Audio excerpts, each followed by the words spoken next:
Hello friends, welcome to my YouTube channel गोल तक। आज की इस वीडियो में मैं आप लोगों को रूल्स ऑफ डिविजिबिलिटी यानी भाजकता के नियम का पार्ट 3 लेकर आई हूँ। इससे पहले मैं 2 पार्ट अपलोड कर चुकी हूँ इसी टॉपिक से। नंबर सिस्टम का ये एक टॉपिक है, इससे हर एग्ज़ाम में 1 से 2 मार्क्स का क्वेश्चन ज़रूर पूछा जाता है। तो इससे पहले मैंने 2 वीडियोज़ अपलोड किए हैं। अगर आप लोगों ने वो वीडियोज़ नहीं देखे हैं तो आप इस चैनल के इस वीडियो के डिस्क्रिप्शन बॉक्स में जाकर उन वीडियोस के लिंक से उन दोनों वीडियो को देख सकते हैं। इस वीडियो में मैं आप लोगों को 7 और 11 की डिविजिबिलिटी का रूल पढ़ाऊंगी, क्योंकि मैंने पिछले 2 वीडियोस में 2, 3, 4, 5, 6, 8, 9 और 10 की डिविजिबिलिटी का रूल ऑलरेडी बता दिया है, समझा दिया है। आई होप आप लोगों को वो भी समझ आया होगा। चलिए आज की इस वीडियो को स्टार्ट करते हैं। आज की इस वीडियो में सबसे पहले मैं आप लोगों को 7 की डिविजिबिलिटी का रूल बताऊंगी। 7 की डिविजिबिलिटी के रूल में 2 टाइप से करते हैं। एक रूल है 2 अंक की संख्याओं के लिए और एक रूल है 3 या 3 से अधिक अंक की संख्याओं के लिए। 2 अंक की संख्याओं के लिए पहले देख लेते हैं। चलिए स्टार्ट करते हैं। ऐसी 2 अंकी संख्याएं जिनके दहाई के अंक के तिगुने में इकाई के अंक को जोड़ने पर योगफल 7 से भाज्य हो, वह संख्या 7 से पूर्णतः विभाज्य होगी। यानी ऐसी 2 अंकी संख्या, जैसे ये 2 अंकी संख्या है 49, इसको ले लिया मैंने। तो इसमें क्या करना है, इसके दहाई के अंक का तिगुना करना है। तो दहाई के अंक पे क्या है, दहाई के अंक पे 4 है, तो 4 का तिगुना करेंगे तो क्या आएगा, 12 आएगा। और इकाई के अंक को जोड़ देंगे, तो दहाई के अंक का तिगुना किया तो 12 आया, और इकाई के अंक पे क्या है, 9 है। तो 12 में 9 जोड़ेंगे, क्या आएगा, 21 आएगा। और 21 जो है 7 से विभाज्य है, अतः 49 7 से पूर्णतः विभाज्य होगी। तो यानी 2 अंकी संख्याओं के लिए डिविजिबिलिटी कैसे चेक करेंगे 7 की, पहले क्या करेंगे, दहाई के अंक पे जो भी संख्या होगी उसका दुगुना करेंगे, तिगुना करेंगे, और इकाई के अंक पे जो भी संख्या होगी उसे उस तिगुने में जोड़ देंगे। दहाई के अंक की संख्या को तिगुना करके इकाई के अंक पे जो संख्या होगी उसको तिगुने में जोड़ देंगे, और जो भी आएगा उसको 7 से डिवाइड करके देखेंगे। अगर डिवाइड हो रहा है तो वह संख्या 7 से पूर्णतः विभाज्य होगी। तो आई होप 2 अंक की संख्याओं की आपको अच्छे से 7 की डिविजिबिलिटी समझ आ गई होगी। अगली 3 या 3 से अधिक अंक की संख्याओं के लिए डिविजिबिलिटी का रूल क्या है, 7 की डिविजिबिलिटी का रूल, ऐसी 3 या 3 से अधिक अंकों की संख्या जिसके दहाई और इकाई के अंकों से बनी संख्या तथा शेष बची संख्या के दुगुने का योगफल 7 से भाज्य हो, 7 से वह संख्या 7 से पूर्णतः विभाज्य होगी। यानी कहने का मतलब ये है कि इकाई और दहाई के अंक पे जो भी संख्या होगी, इकाई और दहाई के अंकों पे जो संख्या होगी उससे हमें मतलब नहीं, उसको पहले लिख लेना है। इकाई और दहाई के अंक पे जो संख्या होगी उसे क्या करना है, लिख लेना है। तो इकाई और दहाई के अंक पे संख्या क्या है, 0 और 2 है, यानी 2 ही है।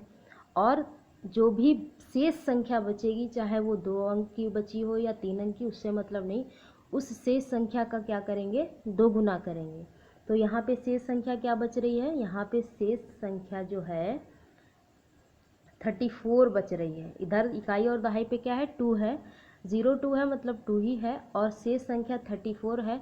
तो इसका दोगुना करेंगे तो 34 दूना 68 आएगा, और 68 में 2 जोड़ेंगे तो 70 आएगा, और 70 क्या है, 7 से पूर्णतः विभाज्य है। तो ये जो संख्या है 3402, वो 7 से पूर्णतः विभाज्य होगी। आई होप समझ आया होगा। एक बार फिर से बता देती हूँ कि 2 से अधिक अंकों की अगर संख्या है उसकी डिविजिबिलिटी हमें चेक करनी है, तो हम क्या करेंगे, उस संख्या के इकाई और दहाई के स्थान पे जो भी संख्या होगी उसको वैसा ही लिख देंगे जैसी वो होगी, और शेष बची हुई संख्या का क्या करेंगे, 2 गुना कर देंगे, और उस जो संख्या इकाई और दहाई के स्थान पे है उसमें जोड़ देंगे उस दुगने को, और फिर देखेंगे 7 से विभाज्य करके। अगर कट रही है तो वो संख्या 7 से डिवाइड होगी, अगर नहीं डिवाइड हो रही है तो वो संख्या 7 से डिवाइड नहीं होगी। एक और तरीका है इसको करने का, जिसमें 1 अंकी या 2 अंकी 3 अंकी से कोई मतलब नहीं होता है। वो तरीका हर तरह की संख्या पे अप्लाई होता है। अगर आप लोगों को समझ आए तो वो आप यूज़ कर सकते हैं, या फिर इन दोनों को भी ध्यान रख सकते हैं। उसके अकॉर्डिंग क्या होता है कि जो भी संख्या है, मान लीजिए यही संख्या ले लेते हैं 3402, जो भी संख्या होगी उसके इकाई के अंक को दोगुना करते हैं और शेष बची हुई संख्या से घटा देते हैं। तो इसमें यहाँ पे क्या संख्या है, 3402 में इकाई के अंक पे क्या है, 2 ही है। तो 2 का दोगुना करेंगे, 2 का दोगुना करेंगे 4 आएगा, और शेष बची हुई संख्या क्या बचेगी, 340। तो 340 में से 4 को माइनस करेंगे तो क्या आएगा, 10 में से 4 गया 6, और 3 इधर 336 आएगा। और फिर से ये प्रोसेस तब तक करेंगे जब तक कि ज़ीरो ना आ जाए, या कोई ऐसी संख्या ना आ जाए जो हमें पता हो कि 7 से कट जाएगी आसानी से। तो फिर से क्या करेंगे, इकाई के अंक का दोगुना करेंगे। तो इकाई के अंक का दोगुना क्या आएगा, 6 दूनी 12 आएगा। 12 को शेष बची हुई संख्या से घटाएंगे, शेष बची हुई संख्या 33 है, तो 33 में से 12 गया, क्या आएगा, 21 आएगा।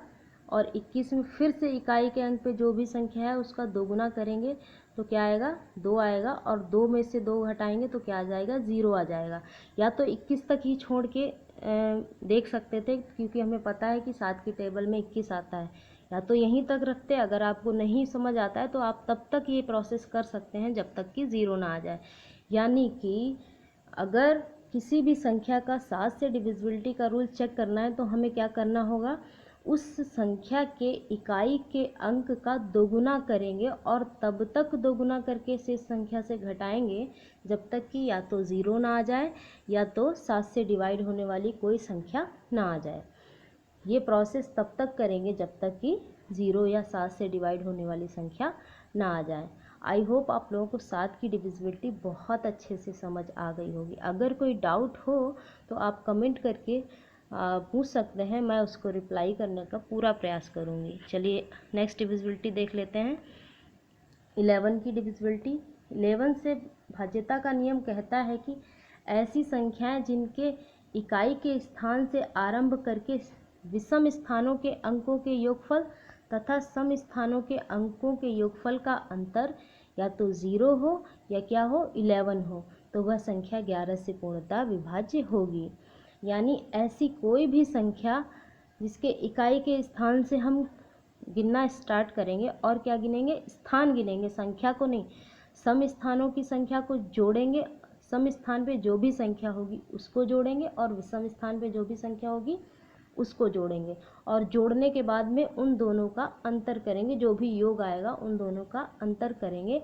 और अंतर अगर 0 या 11 से डिवाइड होने वाली कोई संख्या या 11 ही आ जाएगा तो वो संख्या 11 से डिविजिबल होगी। जैसे इस संख्या को ले लेते हैं, तो इसमें हम देखते हैं कि इसमें इकाई के स्थान से आरंभ करते हैं, यानी इधर से स्टार्ट करें। इधर विषम स्थान पे क्या है, विषम स्थान पे पहला 7 है, फिर 9 है, फिर 0 है, फिर 8 है, फिर 4 है। तो इन सभी अंकों को जोड़ लेंगे, 7, 9, 0, 8 और 4। तो इनको जोड़ने के बाद क्या आएगा, 28 आएगा। 7, 9, 0, 8, 4 को जोड़ेंगे तो 28 आएगा। और उसके बाद सम स्थानों पे जो भी संख्या है 6, 1, 3 और 7, इनको जोड़ेंगे तो क्या आएगा, 17 आएगा। यानी सम स्थानों के अंकों का योग करेंगे और विषम स्थानों के अंकों का योग करेंगे।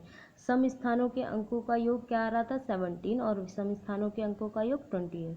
विषम स्थानों के अंकों का योग देखिए इधर भी हुआ है, आप आसानी से अगर वहाँ नहीं समझ पाए तो यहाँ समझ सकते हैं। 7 + 9 + 0 + 8 + 4, ये कौन सी संख्याएं हैं, ये विषम स्थान पे जो भी संख्याएं दी गई उनको जोड़ा गया है।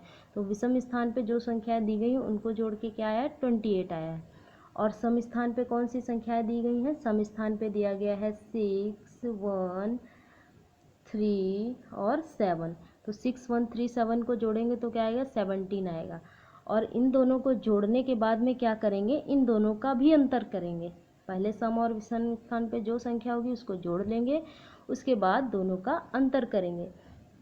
तो दोनों का अंतर किया तो 11 मिल गया, तो बड़ा ही आसान है, 11 मिल गया तो 11, तो हम पढ़े ही हैं, ऊपर पढ़ा है हमने 0 आए या 11 आए या 11 से भाज्य होने वाली संख्या है। तो यहाँ 11 मिल गया तो हम आसानी से बोल देंगे कि ये संख्या जो है 11 से भाज्य है।